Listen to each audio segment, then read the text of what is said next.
They can't use Google Hangout. They block it. All right. Okay, Ryan, you want to come on up, and I will pull up your Do you need me to stand up there? URL. I'll tell you what. No, let's not do that. I like that idea. Thank you. We're going to. I'm going to enter. Well, let's do this. Let's do this. I will have you introduce your little topic, and then I'll show the video, and then we'll close with questions. How's that? Go ahead.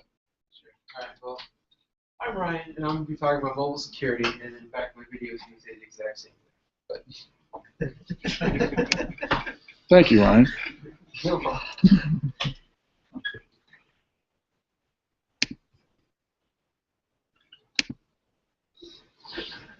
Full Hi, screen. my name is Ryan Blacken, and today I'm going to talk to you about mobile security. Firstly, we're going to talk about the built-in features in Apple iOS. The first option that I'm going to talk about is the background app refresh. So if you go to Settings, you go down to General, Background App Refresh. What this allows you to do is be able to allow or not allow applications to refresh in the background. Now this provides security for your data, preventing it from being transferred over insecure networks. For example, if you're at a hotspot, such as, let's say, a coffee shop, and you don't want your banking app to transfer data over that insecure network, you could disable background app refresh altogether, or you could set it so that way that specific app cannot refresh in the background. The next thing we're going to talk about is the auto lock, and that is also in General. And what this does is it sets a timer so that when you first turn the screen on, from when it's left idle, how long until it automatically lock on its own.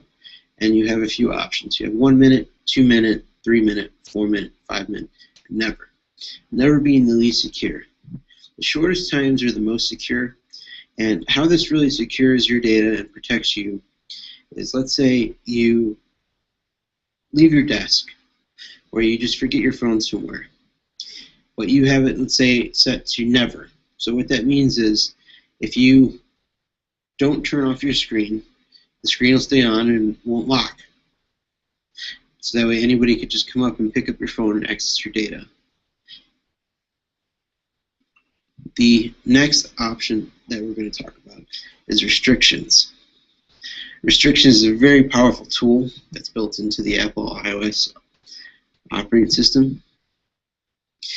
What this allows you to do is allow or disallow pretty much every application that you install on your iPhone or Apple iPod Touch, anything running iOS version 7, to transfer or not transfer data.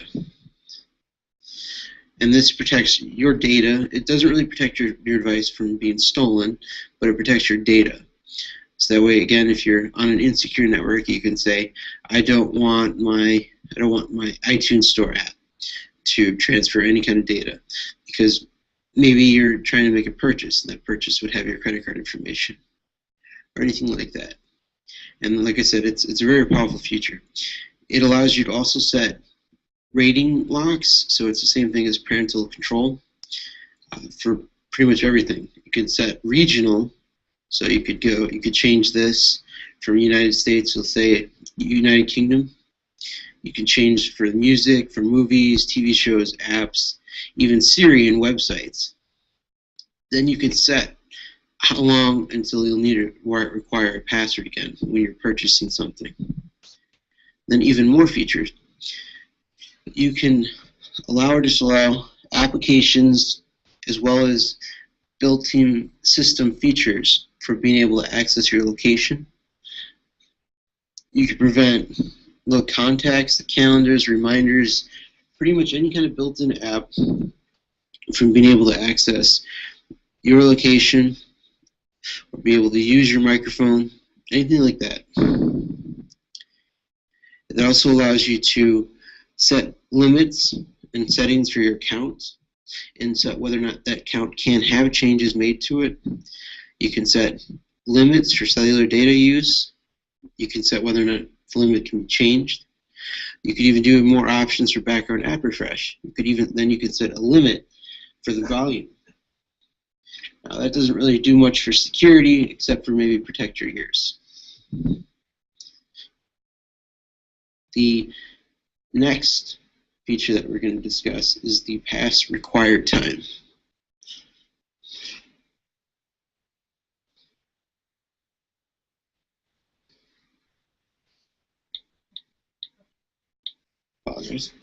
So, in the passcode setting, you can turn it on and off, you can change it, and then you can go to require passcode, and you can set the time. Now what this means is, currently it's set to immediately. So if I turn the screen off and I turn it back on, immediately I'll need to be able to enter the passcode again. But I could set it all the way up to 4 hours. What that means is, if I turn my screen off, even if it sits for as long as it's no longer than 4 hours, if I turn the screen back on, I won't need to enter the passcode again. Now, shorter times are obviously a lot more secure, because let's say, again, you're at your desk or you're at school or whatever, and you have it set to a longer time. Now, whether you forget it or you just get up and you didn't really think you need to take it, if you have it set for a long time, anyone can then just pick up your device, turn on the screen, and they have access to your data. This feature it's incredibly simple, and it does a great job at protecting your phone, as well as the data that's on it.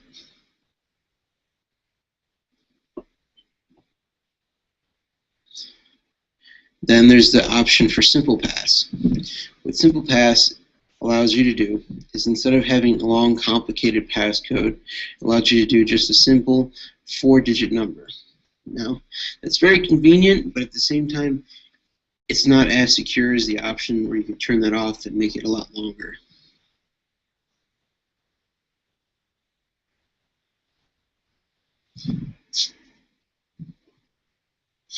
Now, you have other options on the screen. You can change whether or not voice dial is allowed on the lock screen, whether or not you can access Siri, the Passbook, or you can reply to a text message. Now, one of the most important features, security features in Apple iOS, is the ability to have the phone erase the data after 10 failed passcode attempts. How this works is all Apple iPhones have a AES 256-bit encryption built into the operating system itself, and they have a chip that's built on there that has the decryption key that is unique to each device, and it's not written down anywhere.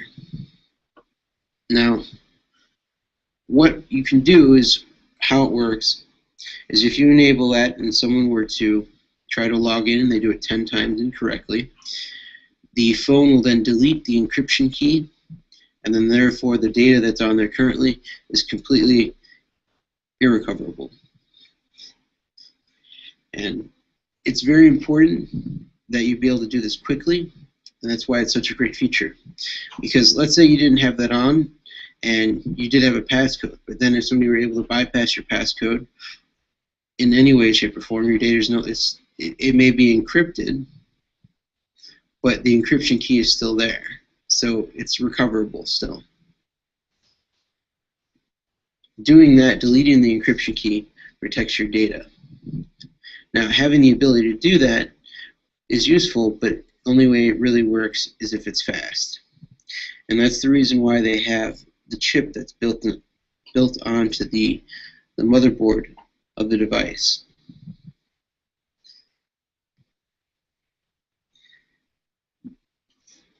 The next feature that we're going to talk about is data protection.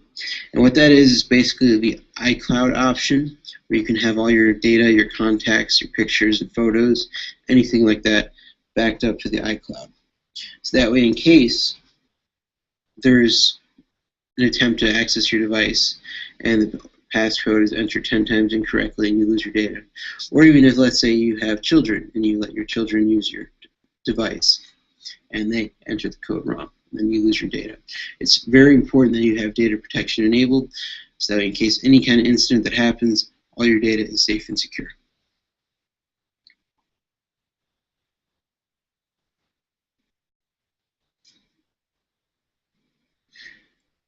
And iCloud, that's what I was talking about for the data protection.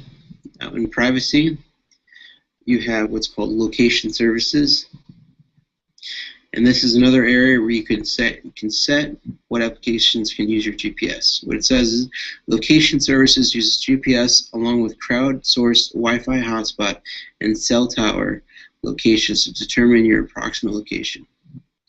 So what it does is, let's say if you're the App Store, let's say there's a special going on in Chicago. The App Store is able to access your GPS, figure out where you are, and then it'll show you that special in the App Store for Chicago. With the camera, what that means is when you take a picture, it'll be able to access your GPS chip and then hard code the GPS coordinates into that photo. And then Maps, it allows you to be able to navigate and track your location. Siri will be able to give you suggestions based on your location, such as if you were to ask, how far am I from the mall? It'd be able to tell you how far you are because it'd be able to access the GPS chip. Now, these are all very convenient features, but allowing just anything to be able to access your GPS chip is very insecure and allows both you and your device to be tracked, because most likely the device is always going to be with you. Now, a benefit of having such a feature is the Find My iPhone feature. And they have the same feature on the iPads. What that means is no matter where you are, you can either do it on a device, another Apple iOS device, or you can do it from a website. And you'll be able to find wherever your iPhone or iPod is, or iPad. And that helps you protect it against misplacing it, losing it, and things like that. Now, leaving these on is fine. However, what you want to be able to do is you want to turn on the status bar icon. And what that'll do is then, let's say you have the camera app.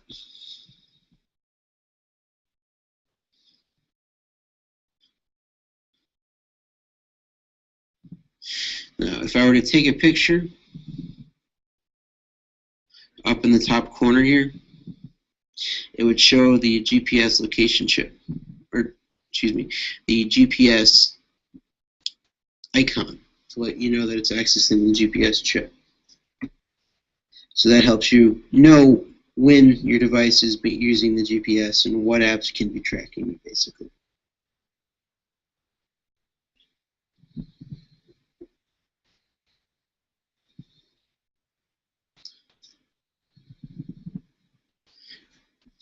Then in system services, you have a ton more options.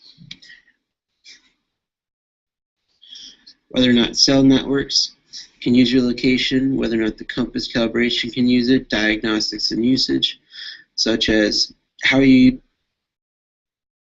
in system services, you have tons of options, whether or not your cell network can access the GPS chip, whether the compass can, diagnostics and usage.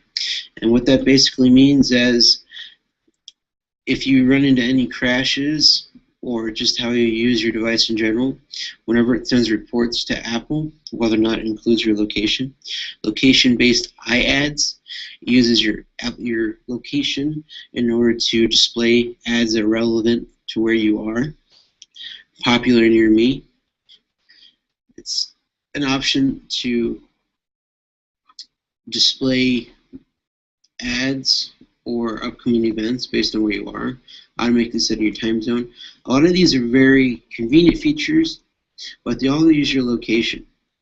And anything that's able to use your location, therefore, is able to track you. And it's not very secure. None of these features really help you to locate your device in case it's lost. All it really does is send your personal location to different servers all over the internet.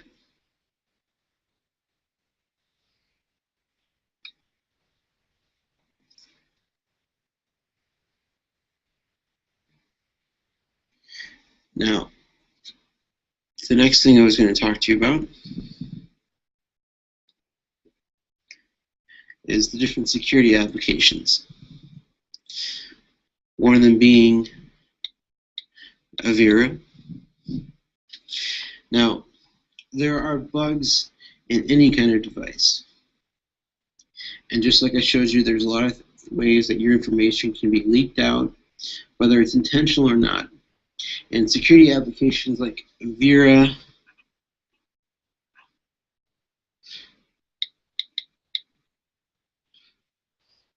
Lookout,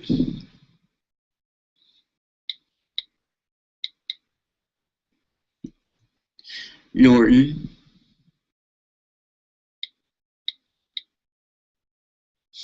CM Security, and many others give you the protection you need in order to keep you and your data safe, as well as your mobile device.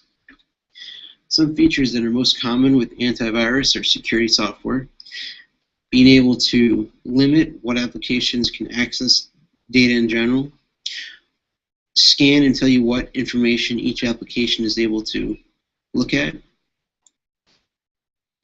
In case your device is ever lost, the ability to find it, lock it, wipe it, or even make it have an alarm go off. All great tools in order to help secure your device, protect it from being stolen, as well as locate it in case it is stolen.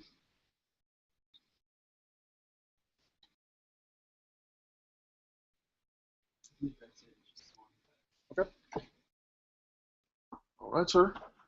So first off, I wanted to clarify something. I had said that the chip that's built into their AES is it had the encryption keys built onto it. It's not the encryption key. It's basically just a hardware ID, like a MAC address, and that's what's used to generate the encryption key. And that's what's not written down anywhere, so that we can securely generate keys without anybody being able to reverse engineer it.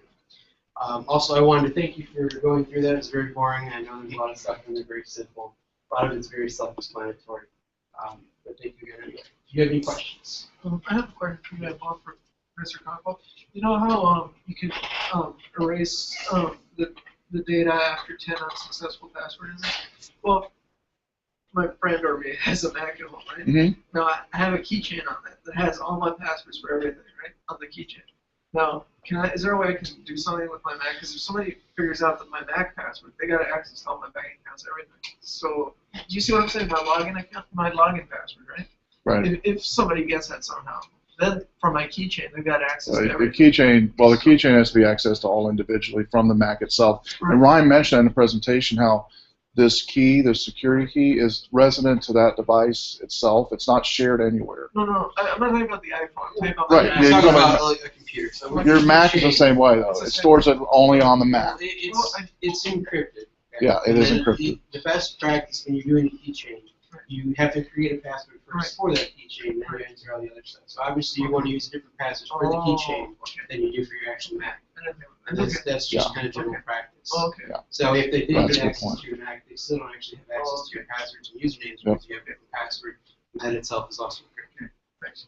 Now, one of these, Ryan, you brought up in the presentation I had no clue about, and because I was the wiping information after the 10 attempts. Yeah. That's pretty awesome. Yeah. That's a And- really cool feature. I like that. Like I said, how it works is all it does is deletes the encryption key. Right? Because if you think about it, all right, so you can say, all right, after 10 unsuccessful attempts, delete the data. Now, that could take a while if you're sitting there trying to format the entire drive.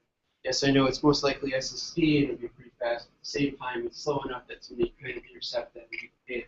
So what they do is, like I said, they just delete that key, and then it doesn't matter if the data is still there or not. Without the key, it can't be accessed. Right. Can that key be backed up in case it's quite accidental?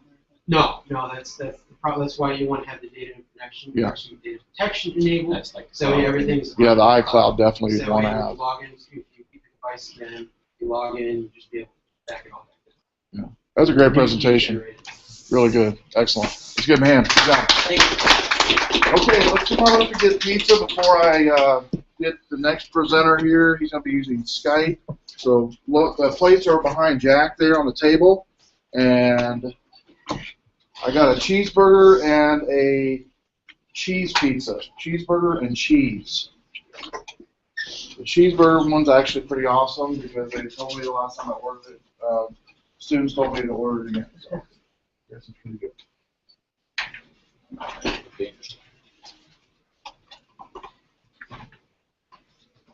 And they have some of this garlic stuff too if you guys want some of that. I'll open that up.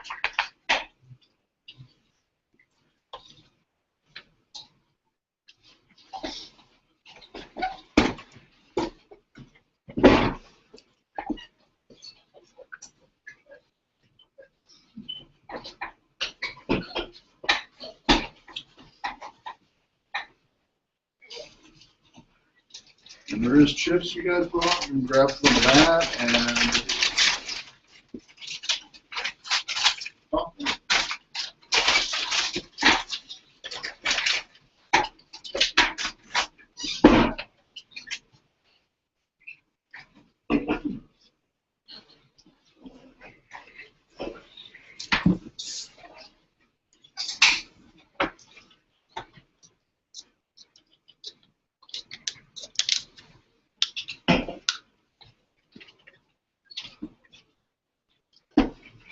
did you get to play with that Avira app? I didn't really install any apps just because I have this thing where I don't like to do too much stuff with somebody else's device just in case something goes wrong. So I didn't actually install any apps. I have used Avira on another device before. And you liked it? It was all right. I mean, my typical go-to antivirus is really Boss or AVG or used Komodo antivirus a long time ago. Did they have a boss for the iPhone, iOS? I actually do. I don't know if they have it on iOS. I'm assuming they do. Okay. They have like 200 million people. I'm assuming they probably have some. Yeah. What was the most surprising feature on the iPhone you had? You just blew you away as far as security-wise. That was pretty awesome. I thought the restrictions section was pretty cool. Yeah. Because of how much stuff it lets you actually lock down.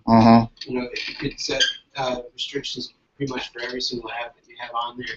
Like I said, you can set different restrictions for all the different apps and TV shows and stuff that you want to get to. I have used that on my grandson, and it does work. Yeah, you couldn't delete anything. You couldn't add anything. On Android, you don't really have that. All it is if it's a free app, they can install it. The option you have is you can enable a password to buy apps. So there's no real security. I did buy an Android tablet for my grandson. It's called the Navi 2. But the Navi company made a software on top of the Android platform that does do all the controls, and it's kind of nice. It's really nice. That's if I talked about Android, I was going to tell you this. So with Android, there is no real true Android. There is the kernel Android, and every single different manufacturer makes their own version of it, depending on the device that they're using, the hardware, who their audience is, and stuff like that. Right, exactly. Little flavors for different niches. Which is what becomes a problem for Android developers versus iOS developers. Yeah, I know. Because it's all one for iOS, and then there's 20 million different it's crazy. Yeah. There was a guy that did a presentation in Chicago here a while back, and he showed a PowerPoint slide of iOS developers versus versions of iOS, which was a room full of iOS developers, and then showed one iOS platform, and then it showed Droid developers on one side, and then on the other side it showed like almost 1 million icons of Droid operating systems out there you had to deal with. And so, but yeah, I think I told you guys this, I personally think they should make Google the de facto platform for Droid devices, because I think it would help developers, number one, users, number two, and the market share in Droid would just skyrocket in apps, and I think it'd be an awesome thing. So I don't think they're going to do it in a while, but I think it'd be cool to do that. Okay, well, let me go ahead now and dial up our next presenter here. Derek's going to be presenting using Skype. We did a test earlier, and it seemed like he could get in okay, so let's go ahead and do it.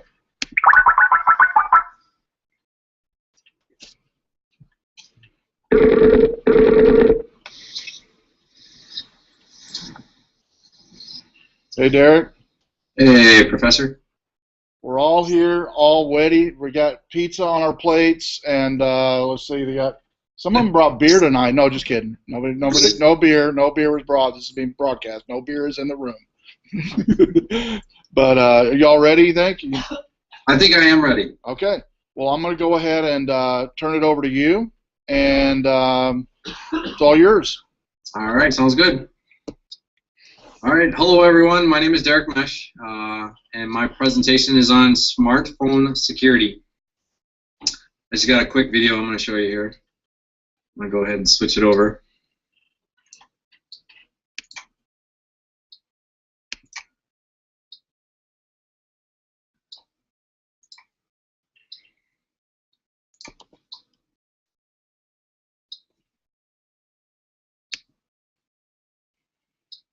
What's better?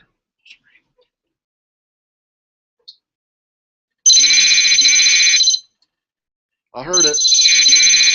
It's working. All right.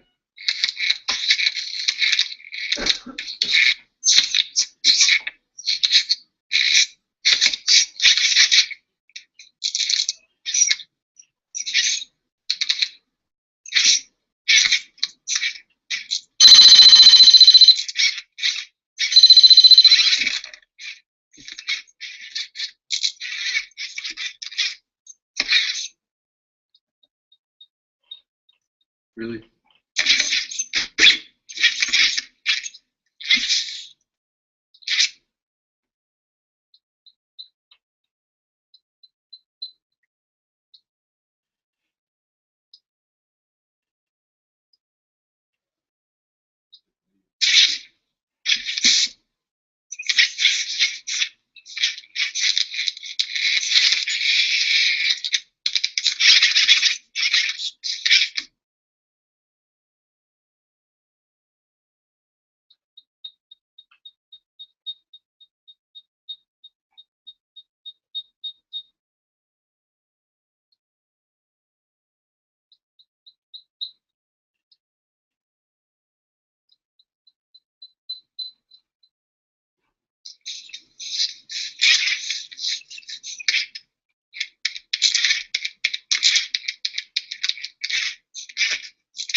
All right.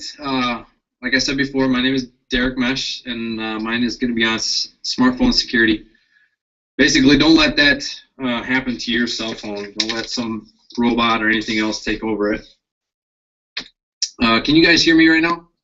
Yep, we can hear you really good.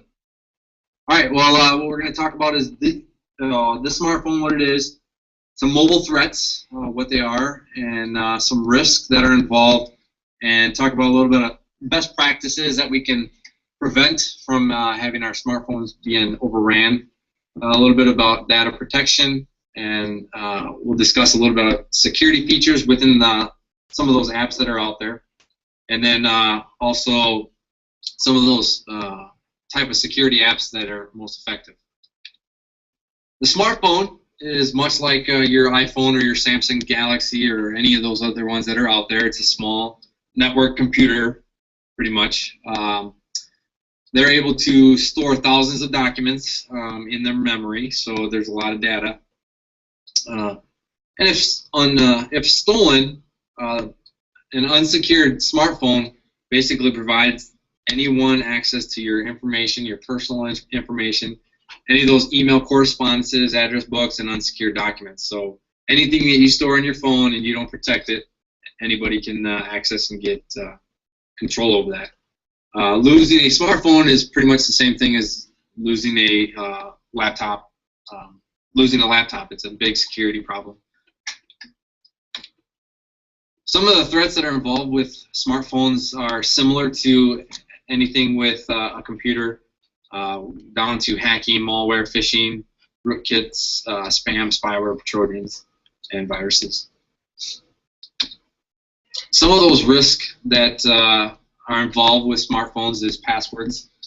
2 accounts. We all have those passwords on there. If it's to Facebook, if it's to your online banking, you enter that stuff into your cell phone to access those type of capabilities. Photos, basically, this more along the lines of terrorists, but photos. If you have photos of your family, you have photos of that car that you drive, the photo of your work, all that kind of stuff. Anybody that has access to your phone or gets access to your phone knows a little bit about you, so it's ideal to protect those kind of things. Private text messaging. Text messages is basically your most current things that are going on right now. That quick question of where you need to get picked up, or that quick question of, hey, are you bringing food home? Whatever it may be, that's indication of what you're doing as of right now.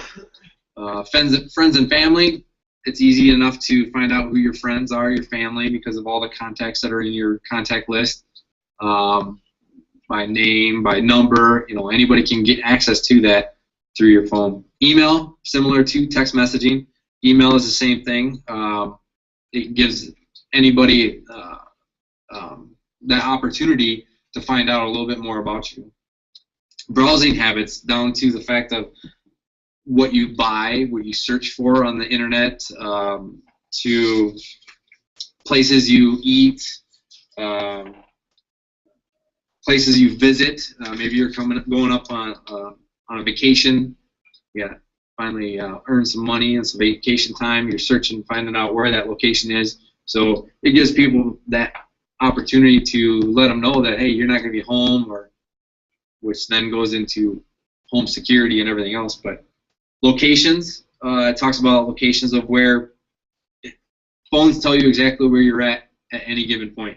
So it's good and bad for employees that want to watch where you're at and you have a company phone. That's a good opportunity to find out if that person's actually working or not.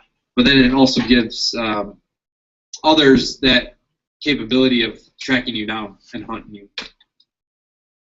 Some more risk involved is mobile devices are easy to lose because they're small. They can be misplaced easily. They can carry large amounts of data.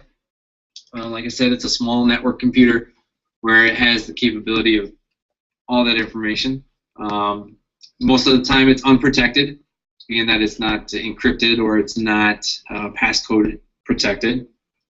And last is the compromised data during unprotected wireless communication. So anytime you're connecting to a unsecure Wi-Fi, that's giving that a hacker another opportunity for getting your access.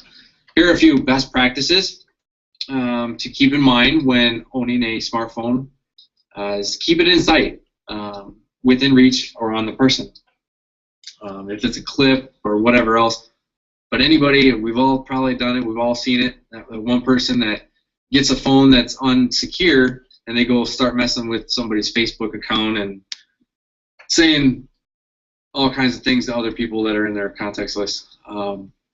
Next is plugging up leaky apps. Basically, don't download apps that don't have a good review, or not a lot of people have downloaded it. We've all seen apps where you can go and look and, okay, this one's been hit by 4,000 members. They have it. They've had good reviews, so that's acceptable. But stay away from those ones that they only have 1 or 2 reviews and they're not that good. Set up a password on your phone. This is the most important. This is the first line of defense for taking care of or securing your cell phone. Set up that password, and there's certain ways we've talked in class before on setting up those passwords. Watch for suspicious links. If you get an email or a text and they have that link in there and you're not quite sure whether it's safe or not, don't click on it. Most likely it's going to be malware or some type of virus. Know what you're downloading. Same thing with suspicious links. If you're going to download a app, or if you're going to download something off the internet, because all smartphones can access internet, be cautious what you're downloading. Keep spyware from watching you. Pretty self-explanatory. The next one is never store sensitive or confidential information on a mobile phone.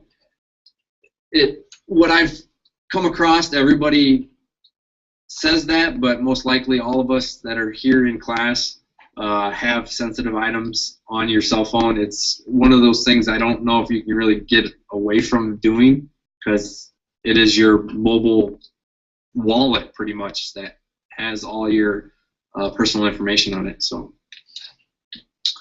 some more is enable auto lock. A lot of phones, some people disable this, but most of the time your phone comes already with this option. But turn it up to like 2 minutes or a minute or less than that, so that as soon as you set it down, or if you're not using it, it auto locks your phone right away. Again, we talk about password protection. Put that password protection on there. Now, some phones are different, or all phones are different when it comes to whether it's a pass key, or if it's a pass phrase, or if it's an actual password. The most secure that is out there is a password that has your uppercase, lowercase, symbols, a certain amount of characters. Those ones that you have the swipe unlock password, those aren't the safest, because anybody can actually figure out your fingertip or your path of direction when using your finger.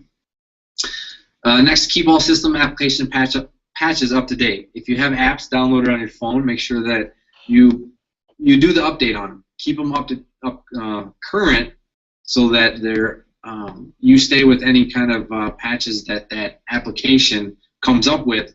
You stay current with all that. Install antivirus if available, and keep it up to date. There is I came across something stating that not all cell phones need antivirus.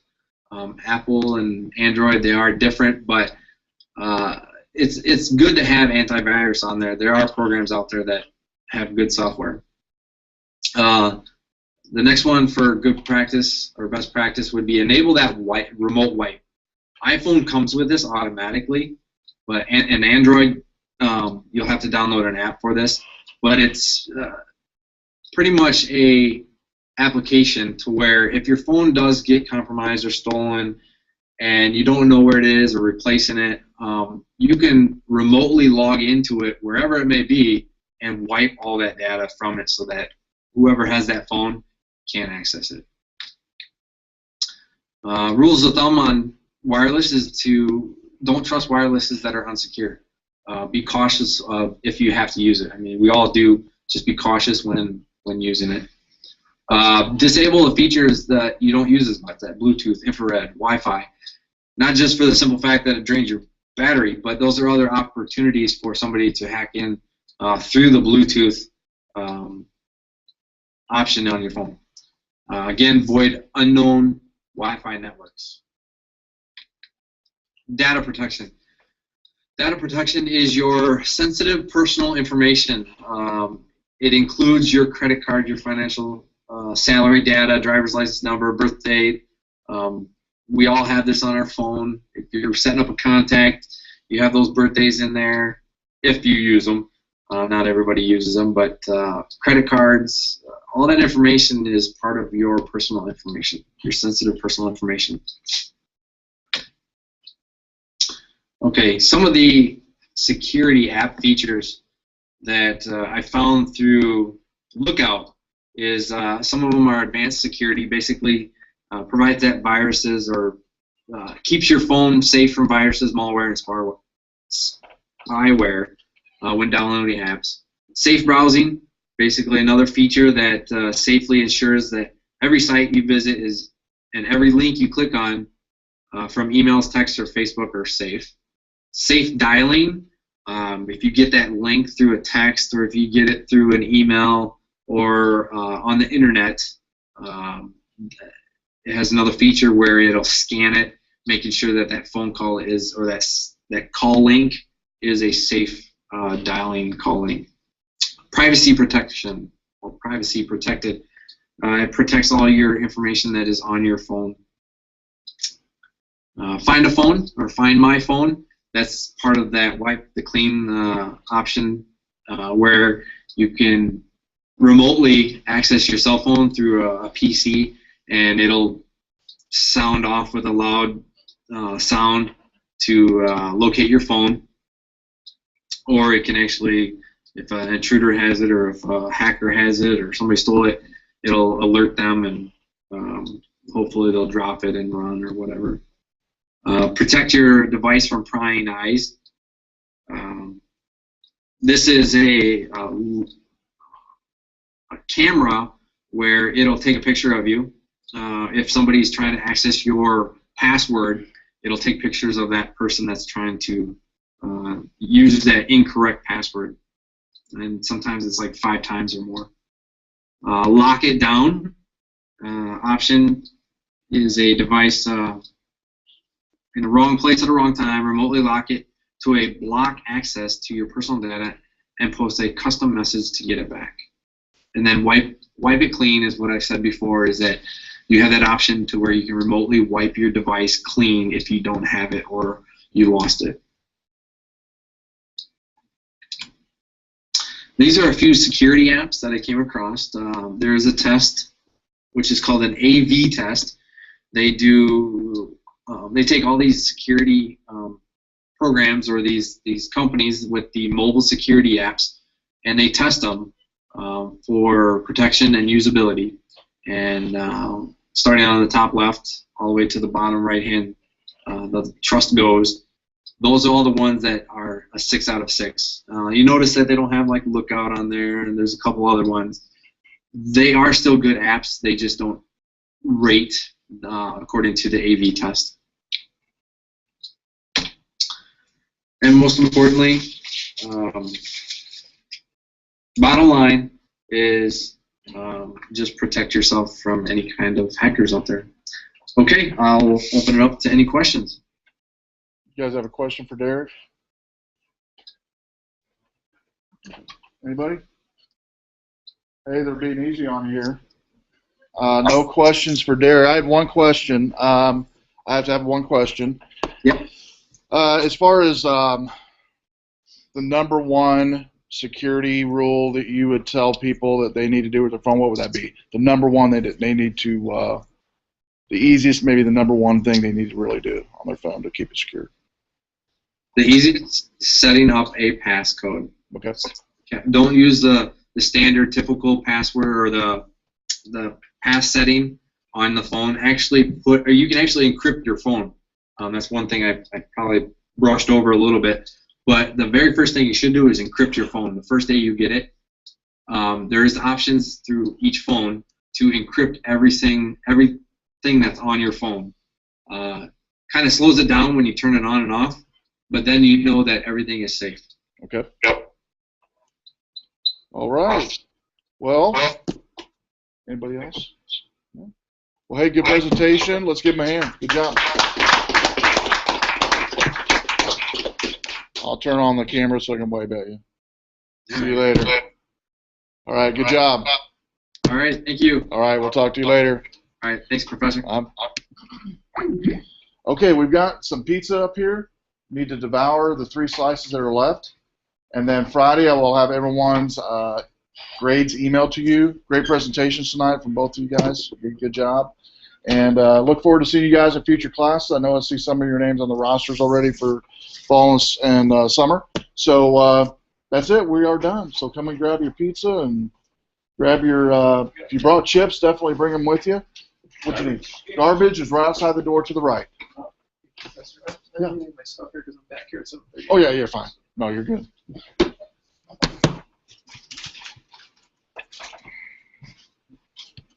I can leave the paper plates and napkins. You want to? I can leave the Yeah, you can definitely. That'd be awesome. Appreciate it, Charles. All right, we'll see you. See you, buddy. Appreciate it.